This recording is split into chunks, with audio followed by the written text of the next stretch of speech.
Hello बच्चों, welcome to physics वाला। So question में क्या पूछ रहा है? Two forces F1 and F2 are applied on a spool of mass m and moment of inertia I about an axis passing through its center of mass. Find the ratio of F1 and F2 so that the force of friction is zero given that I is less than 2m r square. Right? ठीक है।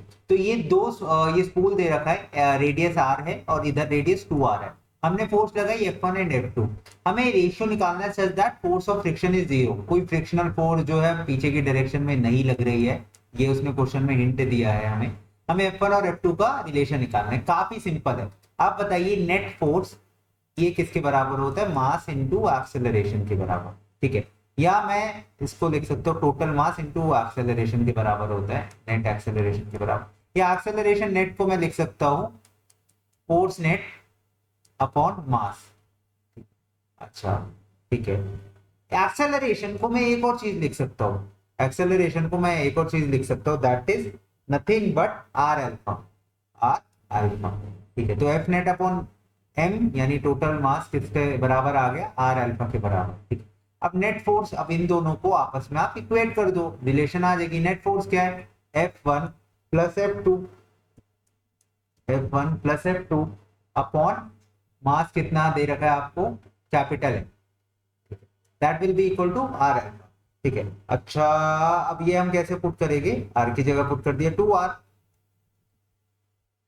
Alpha की जगह क्या put करोगे आप? Alpha की जगह बहुत सिंपल है, आपको पता है क्या होगा? टॉर्क अपॉन, जैसे एक्सेलरेशन था फोर्स अपॉन मास, तो अल्फा भी क्या हो जाएगा? Torque upon moment of inertia. Torque upon moment of inertia. ठीक है। अब टॉर्क कैसे निकलेगा? F1 into 2r। ठीक है। F1 2r पे लग रही है, माइनस में F2 इंटू आर। ठीक है। अच्छा, मैंने माइनस क्यों लगाया है आप इमेजिन करके देखो। अपॉन में मोमेंट ऑफ इनर्शिया।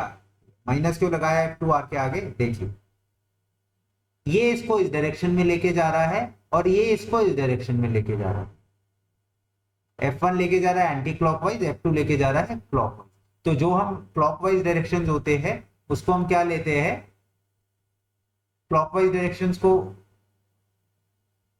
एक सेकेंड, हाँ सॉरी, ये वाला कॉन्सेप्ट मतलब लेके तो दोनों इसी डायरेक्शन में जा रहे हैं, बट हाँ F2 को अगर आप देखेंगे तो उसके लिए नेगेटिव आएगा, है ना, क्योंकि F1 लग रहा है इधर इसके अपर साइड पे और इसके लोअर साइड पे जब आप देखेंगे तो इसलिए ये नेगेटिव साइन आएगा। ठीक है। ऑलराइट। सो इस पे जो है सॉल्व करते हैं हम इसको। F1i, मैंने कुछ नहीं करा, इसको उधर ले गए हुआ आई को। F1i plus F2i। ठीक है।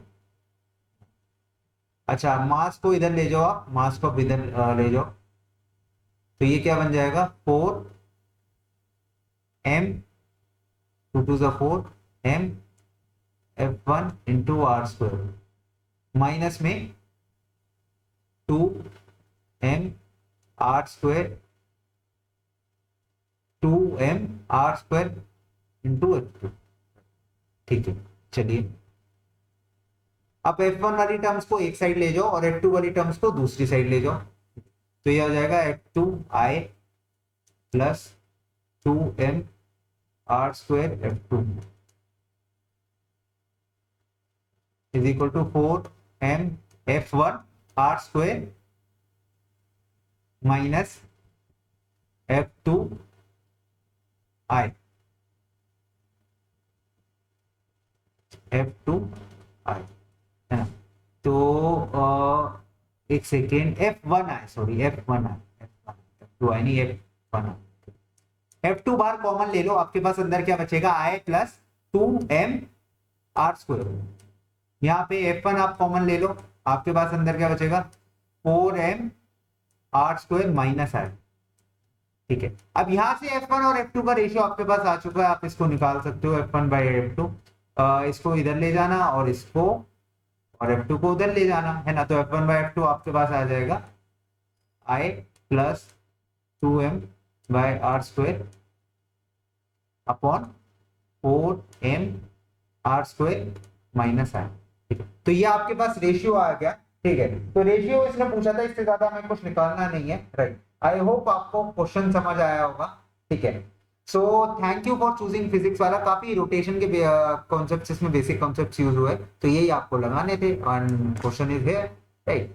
सो बस ये आपको जो है क्लिक कर जाना चाहिए। अगर ये क्लिक कर गया तो answer is simple, right. So I hope आपको समझ आया होगा। Fine, thank you for choosing physics वाला।